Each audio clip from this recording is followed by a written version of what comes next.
Hi everyone, hope you're all tickety boo. I'm quite excited about today's review. It's on the Andycine 4K 7-inch daylight viewable touchscreen on-camera monitor. They don't have to make up some names on these, don't they? And not only are you lucky enough to have another uninteresting fact today that you can amaze your friends and family with, I'm going to announce another giveaway for some ND filters. So make sure you stay tuned. Let's roll it.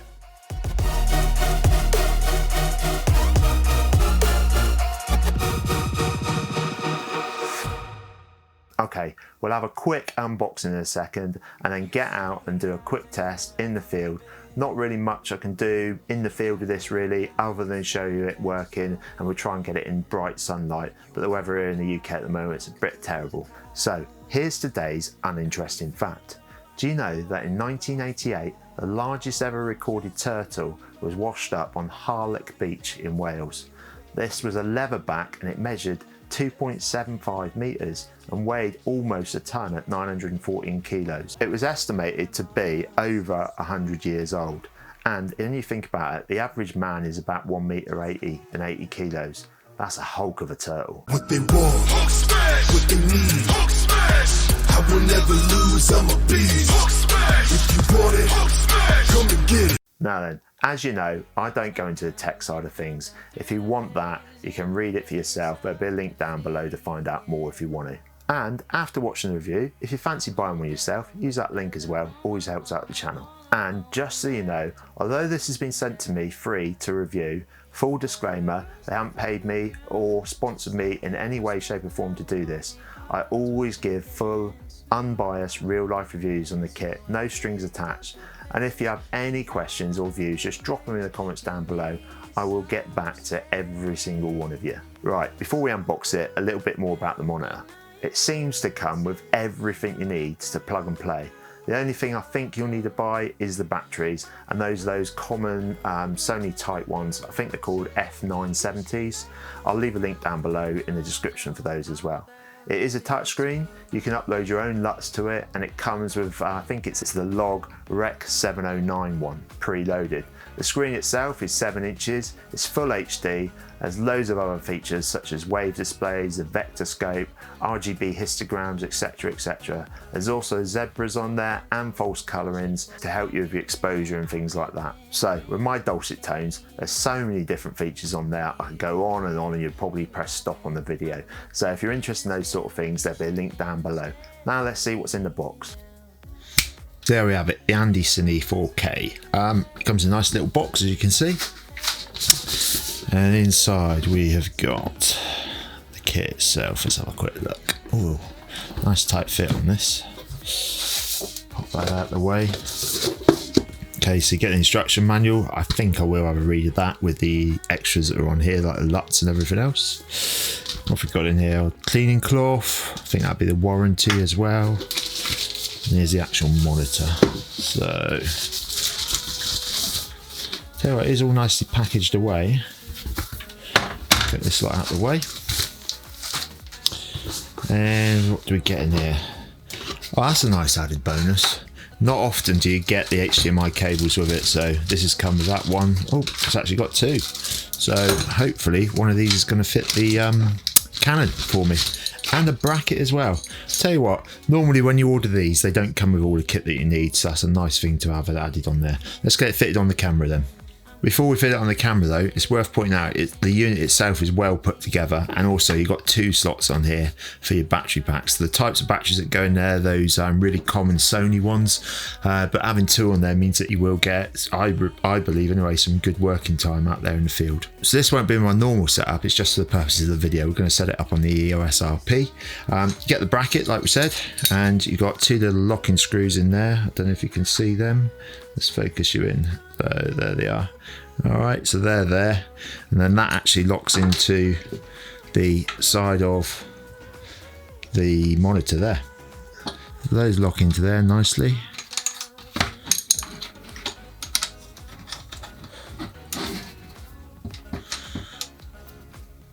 Get some nice solid fitting for you. It's nicely onto the camera, and we tighten up the old hot shoe. And once you've got it set up, you can move the monitor around wherever you want. no need to release that one off, which I think is a nice added feature. So the batteries themselves, yeah, just like I said, the Sony standard ones. I'm sure you can fit bigger ones than these in there as well. They just slot on. I'll stick 2 in today, like so. So the cable itself isn't the one that comes with it, it's just one of these flexible ones. It just keeps everything out of the way. It's a lot easier and tidier to use, but there's nothing wrong with the one that's come with it. Plug them straight into there and then into the side of your camera. Okay, last thing to do then is fire it up and give it a test. So the on-off button is here on the side. You just press it and hold it for a couple of seconds. And you should see the display go out on the camera and hopefully, if it works, come up on here. Yep, there we go. Got the histogram and everything on there. As for the rest of the functions on it, what I'll do is I'll go through those in more detail a bit later on. Right, let's give you a taste of all the different things of this monitor, which I think sets it apart to others. First one to notice is on the side button here, which was the on-off button. If you touch it once, you see it switches the touch screen off, which is really good, so don't accidentally do anything on there once you've got all your settings right. The other time though, if you touch it again, obviously you can do that, and at the moment I've got it set so it does the backlighting on the actual monitor itself, so it can increase those, as you can see, up and down there. Right, let's put that one to about 80, I think we'll do for now. If you hit the menu button once up here, you get these down the bottom come up. So you've got 9 grid, that's the 9 grid on the actual camera setup. There it is in yellow. Okay, you've got safety markers, you can choose whether you want 70%, 80%, so on and so forth, all the different measurements there. Okay, it does go off after a couple of seconds. Let's press it again, you've got center marker, which I'll leave that one on. You've got a marker matte, okay, again all the different settings on there. You've also got false color, so you've got 2 different types. You've got that one. I know nothing about this sort of stuff, do I? So if you want to know all that sort of stuff, go and look at somebody else. You've got all the different temperatures on there, okay. And then on this one, you got 2 as well. I don't know what that one does neither, but you guys who know all the technical side would love those, won't you? Have a bit down the bottom, let's switch that one off a minute, is the LUTs off and on. So there is a LUT already in on this one by the looks of it, because if you notice the colours have changed on him. It's made his skin colours really pink, to be honest with you. Let's press that one again and switch him off and hopefully you'll notice it. So that's all the bottom ones on there, but there are also loads of others, and this is where I really do like it. What we've got up here, okay, is where you can have focus assist on or off. So you can see it's focusing on his eyes, hopefully. Yeah, we'll switch that one off. So my personal favourite is the zebras on, okay, so we've put them on there. Let's turn up the old ISO, you can see them working. Get my finger out of the way. That's one that I really personally like. Let's stick that one back to where I want it to be. Go back to the menu and switch those off for a second so we can go to there. So you've got monochrome, yeah, so you can go to black and whites. I think it's got black and whites, reds, greens and blues.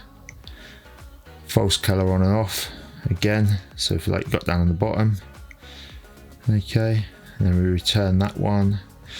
On here you got all the safety markers, you got all the anamorphic modes, the video aspects, loads of different stuff on here, okay, but histogram on, RGBs on, vector scope on, and parade on.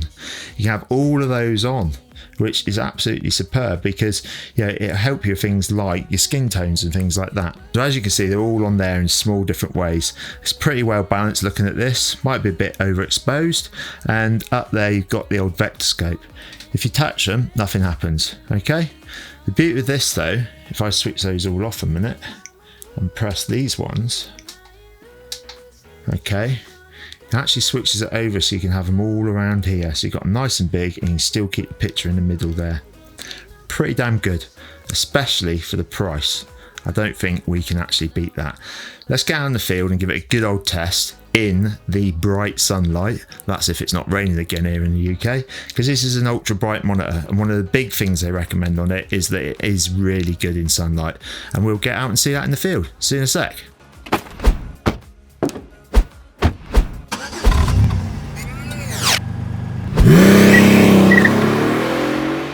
So it's just a quick test out in the field of the Andycine monitor. That's that 4K one we just seen unboxing. And to be honest with you, I've been waiting for the sun to come out, but at the moment it keeps chucking it down with rain and we don't get much chance. And you can see it's a little bit overcast today, but at least the sun's out behind those clouds somewhere. And making it a bit bright. And the reason for that is because I wanted us to test how good it was, because it's called the Ultra Bright and it's supposed to be there for working in sunny days and things like that. So let's get it switched on and have a look. So camera on, hopefully it should fire up straight away. It's gone back to my old F settings on there. Let's crank that one up a bit. There we go. Right, focusing on the horses. Right, so I don't know if you can see this or not. It's pretty hard to actually get it filmed without having a reflection in there. So let's go to the side like this.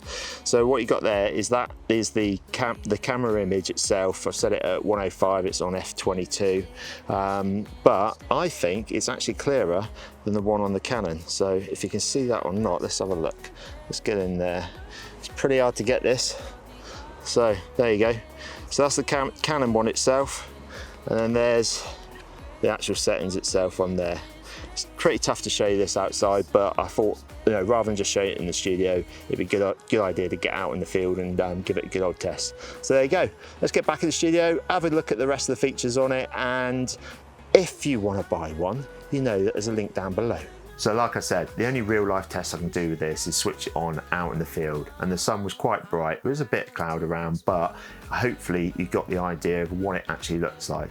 On my own eyes, it was actually really good, crystal clear on there, and you can see everything you're doing, and I think it was better than the screen on the actual Canon itself. So thanks for watching all the way through to the end, and if you've got any questions whatsoever, don't be afraid to drop in the comments down below. I'll always get back to you. Now, as a thank you, let me give you that chance to win the ND filters. You will have the choice of ND filters for either your camera, okay, or if you have a DJI Mavic 2 Pro, you'll get the opportunity to win a full set of these, but you get to choose which one you want. Now then, it's really simple to have a chance of winning these. All you need to do is be a subscriber to the channel, leave a comment down below on how you'll use them, whether it is on the drone or whether it's on your camera, and then in 2 weeks time, what I'll do is pick a really worthy winner. I may even pick 2 winners this time and announce it on the channel. Thanks for watching, everyone. Hopefully you found this useful and enjoyed watching it. Stay safe, having fun making stuff. Keep smiling. Cheers and gone.